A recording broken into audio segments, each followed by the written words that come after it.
Bonjour à tous et bienvenue pour ce nouveau Comment choisir. Aujourd'hui, on va parler matelas de bivouac. Alors le choix d'un matelas n'est pas des plus simples puisque c'est vraiment grâce à lui que vous allez pouvoir passer une bonne nuit, récupérer toute l'énergie nécessaire pour continuer votre trek le lendemain.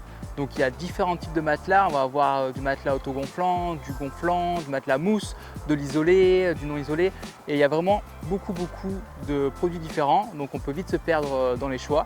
On va vous expliquer comment bien choisir. Donc si on part sur un modèle qui est vraiment la base de la base, ça va être le modèle mousse. Il n'y a pas plus léger, niveau confort on est vraiment sur un confort très primaire, niveau encombrement également. C'est très utile en matelas d'appoint, ça veut dire que vous pouvez l'ajouter à votre matelas autogonflant par exemple pour apporter un peu plus de confort et un peu plus d'isolation.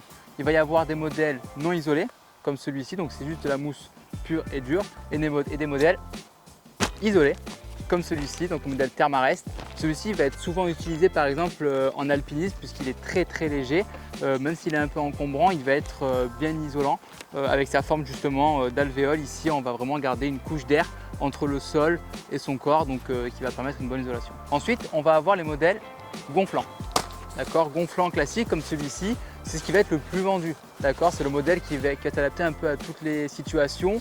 Ce qu'il va falloir regarder, ça va être forcément l'encombrement. Donc là, on voit qu'on est vraiment sur un encombrement qui est minime. On le met au fond du sac, il ne prend pas beaucoup de place. Et sur le poids aussi. Donc à comparer par rapport au poids, forcément, plus le poids descend, plus le prix augmente.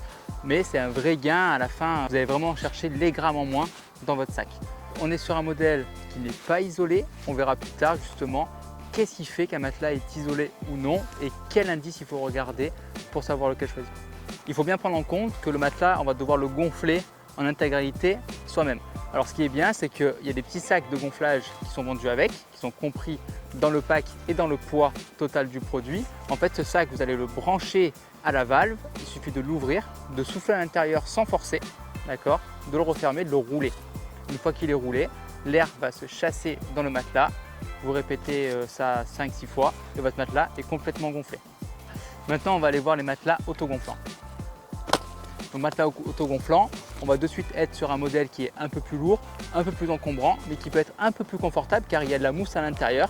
Vous avez juste à l'ouvrir, il va se gonfler à 80% tout seul, il faudra un peu le finir avec la bouche. Un autre point important est aussi l'épaisseur du matelas.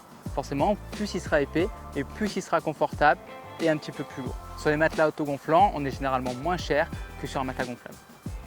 Question isolation, on sera sur des modèles qui seront plus isolants que sur des matelas gonflables. Pour cela, il suffit de regarder du coup le R-Value. Alors qu'est-ce que c'est que le R-Value? Le R-Value, c'est l'indice qui vous indique si votre matelas est isolé ou pas. Le R-Value est inscrit sur le produit, donc là on va être à ce niveau-là, d'accord. Tout R-Value en dessous de 2 est considéré comme non isolé. Entre 2 et 4, on va être sur du 3 saisons.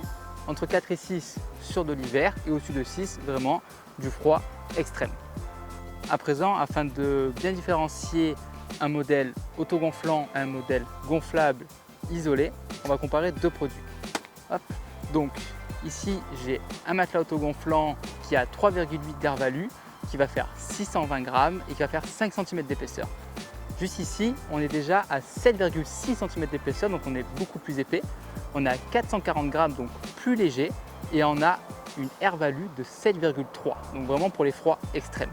Là, on voit vraiment la différence qu'on peut avoir dans un matelas gonflable et un matelas autogonflant. À présent, si on parle de prix, on sera forcément un petit peu plus cher sur le modèle gonflable et beaucoup moins cher sur le modèle autogonflant. Pour terminer, ce qui va différencier les matelas, ça va être aussi la forme. Vous allez avoir des formes mummy, donc qui vont être arrondies au niveau des pieds, des formes rectangles qui vont être vraiment rectangulaires. Voilà. Vous avez aussi des modèles hommes, des modèles femmes, des tailles, vous avez du large, du long, du régular. Donc voilà, vraiment apprendre le matelas en fonction de votre taille à vous et ne pas hésiter surtout à essayer le matelas en magasin. Vous avez également la possibilité d'ajouter un oreiller gonflable. Sur certains modèles, vous pouvez le scratcher sur le matelas afin que ce dernier ne bouge pas pendant toute la nuit. Dernier petit conseil, lorsque vous gonflez vos matelas, ne gonflez pas trop, d'accord? Lorsque vous êtes assis, il faut sentir le sol. C'est normal, lorsque vous allez vous allonger justement, avec la pression de votre corps, votre matelas il va venir se durcir. Si vous gonflez trop, vous allez mal dormir toute la nuit, ça va être vraiment comme du béton.